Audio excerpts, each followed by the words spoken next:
Also, we know that even if Kamala Harris wins the presidential race, Donald Trump is going to deny the results and is going to try to put pressure on Congress to overturn the results and install him. And so that is another reason why we need Hakeem Jeffries as Speaker, so that we can ensure that there is a orderly transition of power.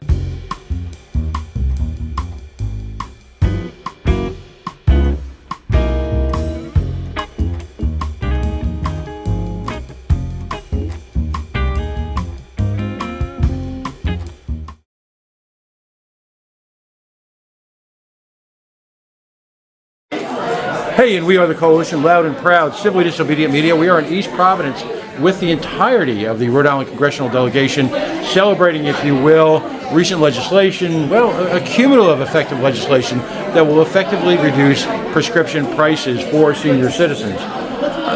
It is, however, the weekend before the election.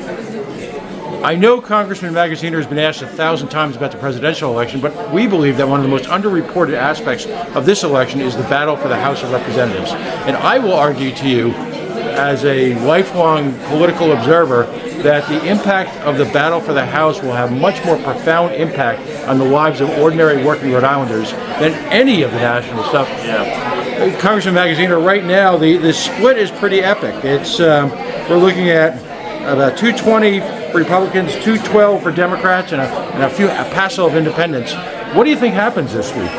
I think Democrats are going to take the House back, and I think it's important for a couple reasons. Number one, if we are going to advance an agenda to really help the American people to continue to lower drug prices, protect Social Security, reinstate abortion rights under Roe v. Wade as the law of the land, then we need a Democratic majority in the House.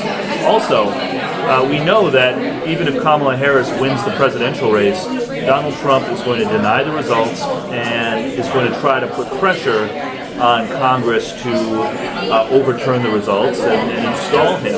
And so that is another reason why we need Hakeem Jeffries as Speaker, so that we can ensure that there is a orderly transition of power that is in line with the will of the people.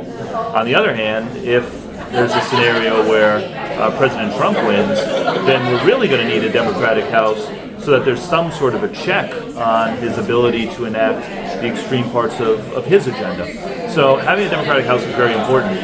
I am very optimistic. I've been talking to candidates all across the country in the last 2 or 3 weeks. I've probably had direct conversations with the candidates in the 30 or so most contested battleground House seats. And I'm hearing a lot of confidence. I think the map is shifting in our direction, but it's going to be very close. I think either way, it'll be a single-digit majority for either party. So it's going to be close. It's going to come down to the wire. But I think as far as the House goes, I would rather be us than them right now. Is there any one challenger from around the country that's particularly caught your attention? I know there's many, but yeah, oh my gosh. There's several. I think we've got really good chances at picking up a few seats in New York, a few seats in California. There's a seat in Oregon that I think we'll get, a seat in Nebraska that I think we'll get. I've been very impressed because I had to pick one.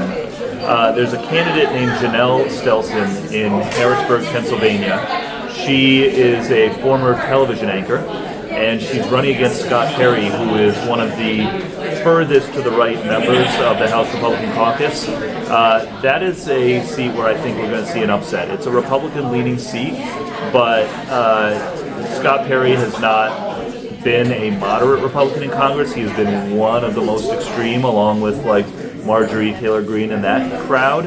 And Janelle Stelson is a very strong candidate, and so I keep an eye on that one in central Pennsylvania. Well, thank you, Congressman. I know you've got places to go. As always, we appreciate your input. Congressman Seth Magaziner. Good to see you.